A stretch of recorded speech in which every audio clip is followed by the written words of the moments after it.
Welcome students, मैं doctor Smita Sharma, associate professor in physics, government Dungar college Bikaner. और हम बीएससी पार्ट सेकंड का फर्स्ट चैप्टर पढ़ रहे हैं, काइनेटिक थ्योरी ऑफ गैसेस। इसके अंतर्गत हम प्रेशर की एक्सप्रेशन निकाल चुके हैं, डिराइव कर ली थी हमने, और उसके ऊपर आधारित गैस के नियमों को की व्याख्या हम कर रहे थे।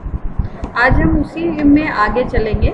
आज हम पढ़ेंगे एवोगाड्रो का नियम, एवोगाड्रोस लॉ। अब एवोगाड्रो का नियम पहले कहता क्या है? सामान्य दाब व ताप पर समान आयतन वाली सभी गैसों में अणुओं की संख्या समान होती है। The number of molecules in all the gases at NTP having same volume have same number of molecules। ये हमारा एवोगाड्रो का नियम है। तो इस आधार पर हमारे को क्या करना है? देखिए, इसको हमें प्रूव करना है, वही हमारा प्रेशर की एक्सप्रेशन है। तो अणुगति के सिद्धांत के हिसाब से हमने क्या प्रेशर की एक्सप्रेशन निकाली थी? P बराबर 1/3 mn_v अपॉन c² बार। ये हमने निकाल ली। अब हम इसके अंदर, क्योंकि कई गैसेस की बातें कर रहे हैं, तो हम इसमें सपोज करो 2 गैसेस कंसिडर कर लेते हैं। गैस A में N1 मॉलिक्यूल्स है, N1 अणु है, उसका हर अणु का, प्रत्येक अणु का द्रव्यमान या मास m1 है, और उसकी जो माध्य वेग है, वेलोसिटी है, वो c1 बार है। तो इस हिसाब से अगर हम अणुगति सिद्धांत के दाब की जो व्यंजक है उसके अंदर अगर हम रखें तो हमारे पास क्या आ जाएगा? P बराबर 1/3 m1 n1 c1² bar upon v।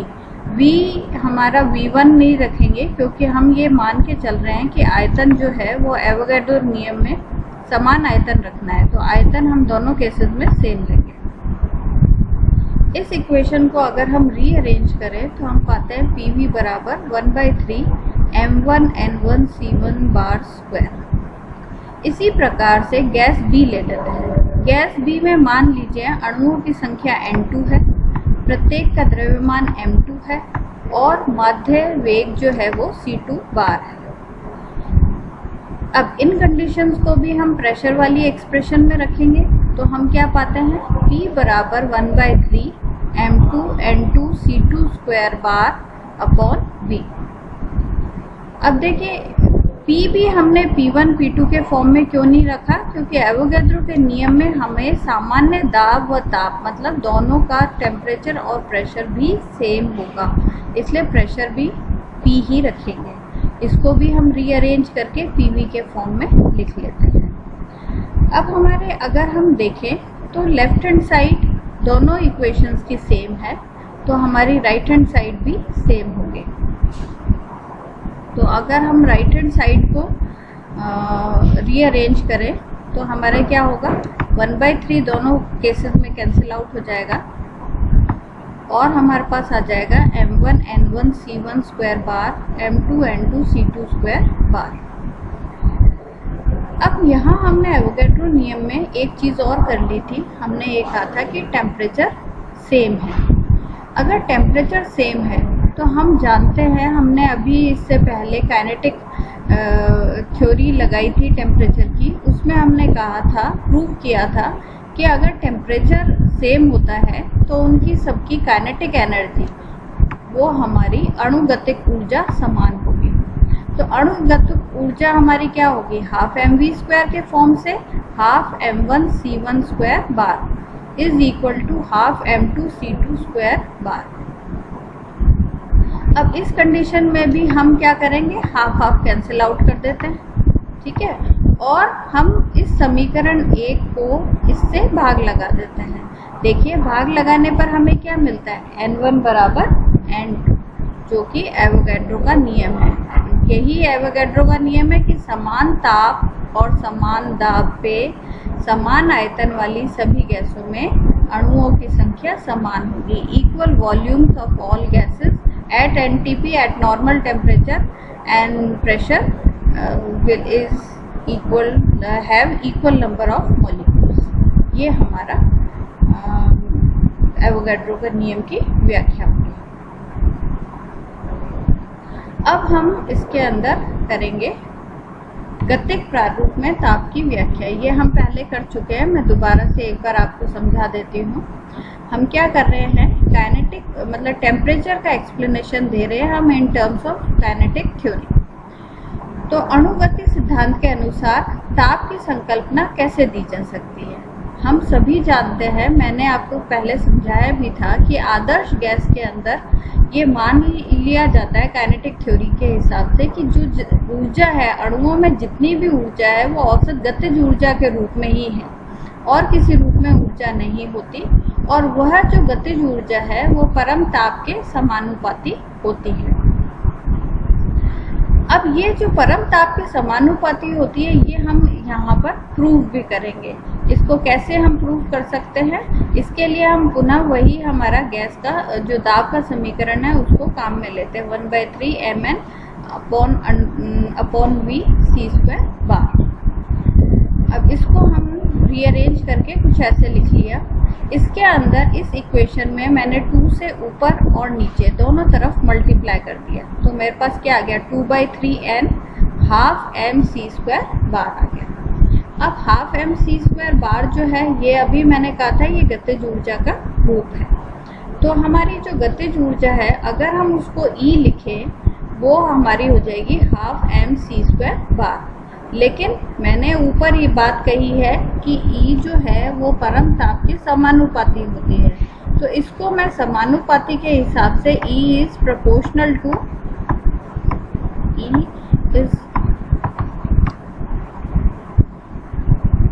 E को मैं प्रोपोर्शनल साइन के हिसाब से T के प्रोपोर्शनल प्लेस कर सकती हूँ, ठीक है। और प्रोपोर्शनल साइन हटाने के लिए मैं एक कांस्टेंट से मल्टीप्लाई कर देती हूँ, उसको मैं कह देती हूँ अल्फा। ये प्रोपोर्शनल और ये दोनों एक से लग रहे हैं, इसको मैं थोड़ा सा प्रॉपर वे में लिख देती हूँ, अल्फा टी लिख लिया। Alpha is some constant. तो अब हमारे पास ये फॉर्म आ गया। उस हिसाब से मैंने क्या करा है, ऊपर जो 2/3 n, इसको मैंने E लिख दिया, तो 2/3 n इंटू E आ गया। अब लेकिन हमने ऊपर अभी डिफाइन किया, E जो है वो अल्फा टी के बराबर होगा, तो मैं इसको यहाँ पर E का मान अल्फा टी रख देती हूँ। अब यहाँ पर देखिए 2/3 n ये सभी कांस्टेंट्स हैं और अल्फा है वो भी एक कांस्टेंट है। अगर हम इन सब चीज़ों को मल्टीप्लाई करें तो हम पाते हैं कि वो R के बराबर है। R यहाँ पर हमारा यूनिवर्सल गैस कांस्टेंट है, तो हमारा क्या आ जाएगा, सार्वत्रिक गैस नियतांक है, और ये इसकी जगह हम R रख सकते हैं, तो इसकी जगह हम R रख देते हैं। तो क्या आ जाएगा, PV बराबर RT। PV बराबर RT आप सभी जानते हैं हमारी गैस इक्वेशन है आइडियल गैस के लिए। अब सही रूप में अगर हम देखें, इसको सही रूप में देखें, तो यहाँ पर स्मॉल n नहीं होता। यहाँ जो R की वैल्यू जब हम कैलकुलेट करते हैं तो यहाँ स्मॉल n की जगह कैपिटल N होता है। जो कैपिटल N क्या है, कैपिटल N आपका एवोगैड्रो नंबर है। तो 2/3 n alpha is equals to R। इस हिसाब से अगर हम अल्फा की वैल्यू निकालें तो वो आती है 3/2 R/n। R/n को हम बोल्ट्जमैन कांस्टेंट लिख सकते हैं और इसको हम स्मॉल k से रिप्रेजेंट करते हैं। ये स्मॉल k है, कैपिटल K नहीं है। तो स्मॉल k जो है वो आपका बोल्ट्जमैन नियतांक होगा। अगर हम इस k का जो मान है उसको यूज में लेते हुए अल्फा का मान E की एक्सप्रेशन में रखें तो क्या आपको मिलेगा, E बराबर अल्फा टी है। अल्फा की जगह मैंने 3/2 k रख दिया, तो मेरे पास क्या आ गई, ऊर्जा का मान आ गया है। ऊर्जा का मान क्या आ गया, E बराबर 3/2 kT। यही स्थानांतरीय गतिज ऊर्जा ट्रांसलेशनल काइनेटिक एनर्जी की एक्सप्रेशन कहलाती है। तो ये हमने काइनेटिक एनर्जी की एक्सप्रेशन फाइंड आउट कर दी, और इसके लिए भी हमने वही प्रेशर डेरिवेटिव काम में लिया है। नेक्स्ट जो हम नियम इसी के अंतर्गत प्रूव करेंगे वो है हमारा डाल्टन का आंशिक दाब का नियम, Dalton's law of partial pressures. पहले ये लॉ क्या कहता है इसे हम समझ लेते हैं।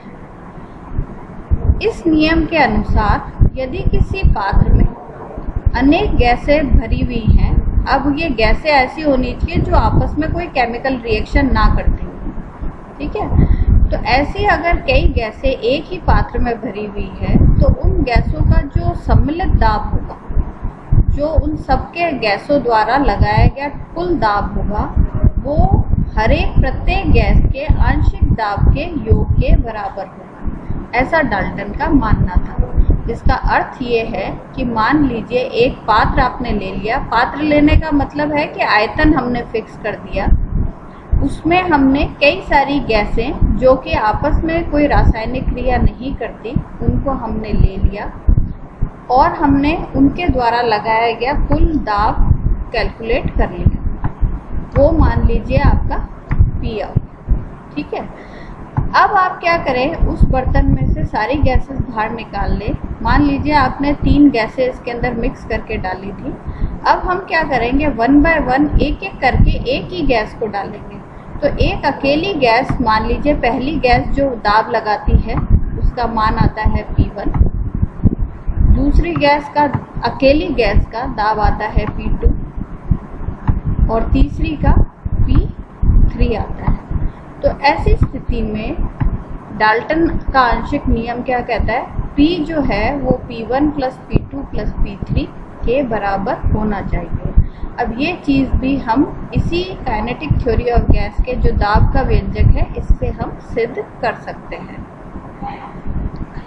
तो इसके आधार पर हम वापस से एक वेसल लेते हैं जिसमें उसका आयतन V है और उसमें जो गैसेस भरी हुई हैं उनका जो आंशिक दाब है वो P1, P2 और P3 आंशिक दाब की गैसें भरी हुई हैं। पात्र में उन सभी गैसों का समुचित दाब P है।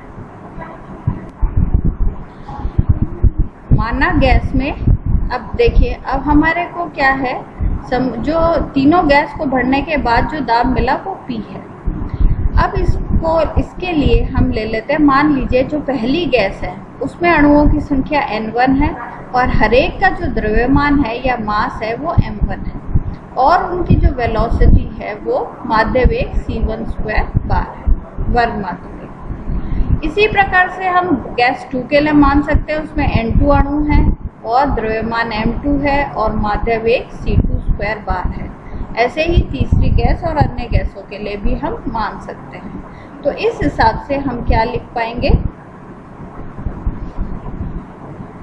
अणुगति सिद्धांत से, क्योंकि वॉल्यूम तो हमने सेम रखा है। मैंने क्या कहा था, ये जो दाब है P1 दाब, ये कब होगा, जब अकेली गैस उसके अंदर भरी जाएगी। तो उस हिसाब से हमारा क्या हो जाएगा, P1V बराबर 1/3 M1 N1 C1 square bar. दूसरी गैस के लिए P2V बराबर 1/3 M2 N2 C2 स्क्वायर बार। अब इसी प्रकार से अन्य गैसों के लिए भी हम फॉर्मूला लिख सकते हैं। अब इन सभी समीकरणों को हम जोड़ देते हैं। तो जोड़ने पर राइट हैंड साइड में तो आपको बन जाएगा 1/3 M1 N1 C1 square bar plus 1/3 M2 N2 C2 square bar and so on. और लेफ्ट हैंड साइड में हमारा V कॉमन निकल जाने के कारण आपके पास आएगा P1 plus P2 plus P3 and so on. अब हमने क्या करा, इन सभी गैसेस को एक साथ हमने एक ही पात्र में डाल दिया। अब जब हम एक ही पात्र में भर रहे हैं उसको, गैस को, तो उन सभी गैसों का जो ताप है वो समान हो जाएगा। अगर ताप समान है तो उन सभी की गतिज ऊर्जा, क्योंकि गतिज ऊर्जा ताप पर ही आधारित होती है, वह भी समान होगी। तो इस हिसाब से हम लिख सकते हैं half M1 C1 bar square is equal to half M2 C2 square bar and so on. और ये हम सारे जो गतिज ऊर्जा हैं उनको हम एक कॉमन रूप में लिख सकते हैं, क्योंकि सारी बराबर है। इसको मैं लिख सकती हूँ half M C square C bar square. ये मान उपरोक्त जो आपने अभी इक्वेशन निकाली है इस वाली में हम इसमें रख देते हैं। तो इसमें हर एक जगह हम क्या कर रहे हैं, इसके अंदर हम देखिए इसमें से हाफ हाफ तो सब जगह से कैंसिल आउट हो जाएगा, है ना। तो हमारे पास क्या आ जाएगा, सिंपली m1c1 स्क्वायर बार की जगह हम mc² बार लिख सकते हैं। तो हम इन सभी जगहों पर हम mc² बार लिखकर उनको कॉमन ले लेते हैं। तो हमारे पास क्या आ जाएगा, p1 + p2 + p3 ब्रैकेट के अंदर v is equal to 1/3 mc² bar, और ब्रैकेट के अंदर आपके पास रह जाएगा n1 + n2 + n3 and so. अब हमने ये पहले ही मान लिया कि जब सभी गैसों को एक साथ भर दिया जाता है तो उनका कुल दाब P होता है। तो अणुगति सिद्धांत से, क्योंकि कुल अणुओं की संख्या उस वक्त क्या हो जाएगी, n1 + n2 + n3 हो जाएगी, और जो सभी कुल अणु का जो द्रव्यमान है उसका एवरेज द्रव्यमान m ले लिया, और उस वक्त क्योंकि काइनेटिक एनर्जी सेम है तो हमारा c² बार भी सेम ही रहेगा और वॉल्यूम सेम ही है। तो हमने क्या करा, ये सब गैसों को भरने के बाद जो दाब आ रहा है उसका मान निकाल लिया। अब अगर आप ऊपर वाली इक्वेशंस को दोनों को कंपेयर करें तो हम क्या पाते हैं, हम ये पाते हैं P बराबर P1 + P2 + P3 and so.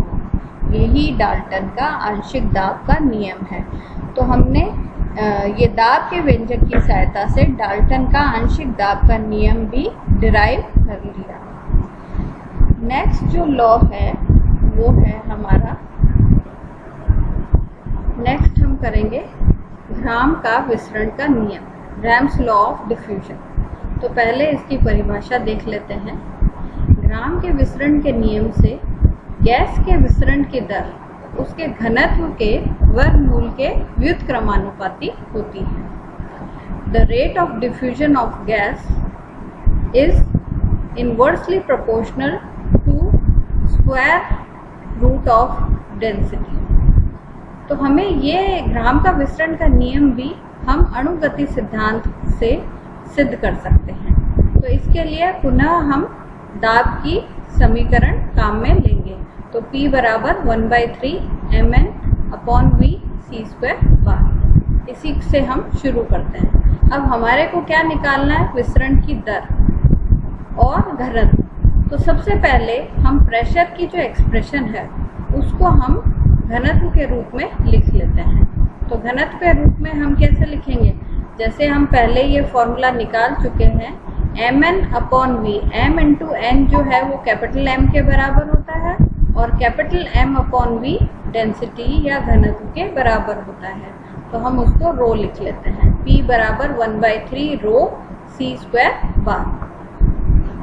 Rearrange करके हम इसको लिख सकते हैं c² bar is equals to 3p/रो। दोनों तरफ अगर अंडर रूट लें, taking under root both sides, तो हमारे पास क्या आ जाएगा, हमारे पास ये जो है ये हमारा बन जाएगा वर्ग माध्य मूल वेग। तो CRMS is equals to under root of c² bar. अब इसको मैं CRMS लिख लेती हूँ, और CRMS इज प्रोपोर्शनल टू, अगर हम देखें तो अंडर रूट ऑफ 3p/रो आ रहा है, या अगर हम प्रोपोर्शनलिटी के हिसाब से देखें तो CRMS इज प्रोपोर्शनल टू 1/√रो, जो ग्राम का डिफ्यूजन का नियम है। लेकिन आप ये कैसे कह सकते हैं कि ये CRMS का हमने तो प्रोपोर्शनलिटी प्रूव करी है। इसके लिए मैक्सवेल ने ये सिद्ध किया था अलग से कि विसरण की जो दर है, ये हम आगे पढ़ेंगे भी नेक्स्ट चैप्टर में, विसरण की दर, विसरण की जो दर है वो हमेशा CRMS के अनुक्रमानुपाती है।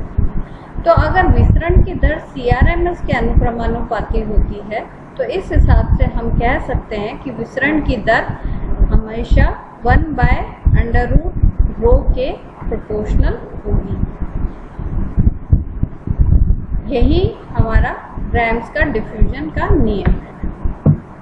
एक और केस की हम बात करें, हमने क्या करा, हमने जो दाब का व्यंजक निकाला था वो हमने काइनेटिक थ्योरी ऑफ गैसेस के ऊपर आधारित था, और इसी को हमने यूज में लेते हुए विभिन्न गैसों के नियम और जो हमारे गैस से संबंधित अनेक अलग अलग जो नियम है वो सभी हमने इससे प्रूव कर दिए। एक चीज़ की बात अब हम नए सिरे से नई चीज़ करेंगे इसी चैप्टर के अंदर। हम उसको करने से पहले आज मैं आपको केवल ब्राउनियन मोशन के बारे में बताऊंगा। अब ब्राउनियन मोशन क्या होता है? रॉबर्ट ब्राउन एक साइंटिस्ट थे। उन्होंने इस ब्राउनियन मोशन या ब्राउनीय गति के बारे में पता लगाया था।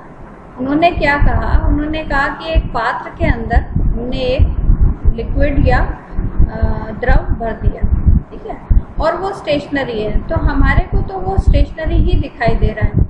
लेकिन उन्होंने कहा कि जो स्टेशनरी लिक्विड है उसके अंदर जितने भी अणु हैं, मॉलिक्यूल्स हैं, वो कंटिन्यूसली रैंडम मोशन करते रहते हैं, यानी उनकी यादृच्छिक गति हमेशा चलती रहती है। इसको सिद्ध करने के लिए उन्होंने बताया कि उन्होंने क्या करा, उस ग्लास के ऊपर उसमें जिसमें वो द्रव भरा हुआ था उस पर कुछ पोलन ग्रेन्स छिड़क दी, और जब माइक्रोस्कोप में उनको देखा गया तो हमने देखा कि जो ये पोलन ग्रेन्स हैं उनकी जो मूवमेंट है वो जिगजैग वे में हो रही है, कंटिन्यूसली हो रही है, जबकि हम उस पात्र को नहीं हिला रहे। तो ये सिद्ध करता है कि जो मॉलिक्यूल्स हैं वो उन पोलन ग्रेन से बार बार टक्कर करके उन पोलन ग्रेन्स को मूव करने पर मजबूर कर रहे हैं। इसी गति को, जो रैंडम मोशन है मॉलिक्यूल्स की या अणुओं की यादृच्छिक गति को ही ब्राउनीय गति के नाम से जाना जाता है। तो आज हम इतना ही करेंगे। नेक्स्ट जो टॉपिक है उसके अंदर हम पढ़ेंगे स्वतंत्रता की कोटि, डिग्री ऑफ फ्रीडम, और उसका फॉर्मूला समझेंगे। धन्यवाद।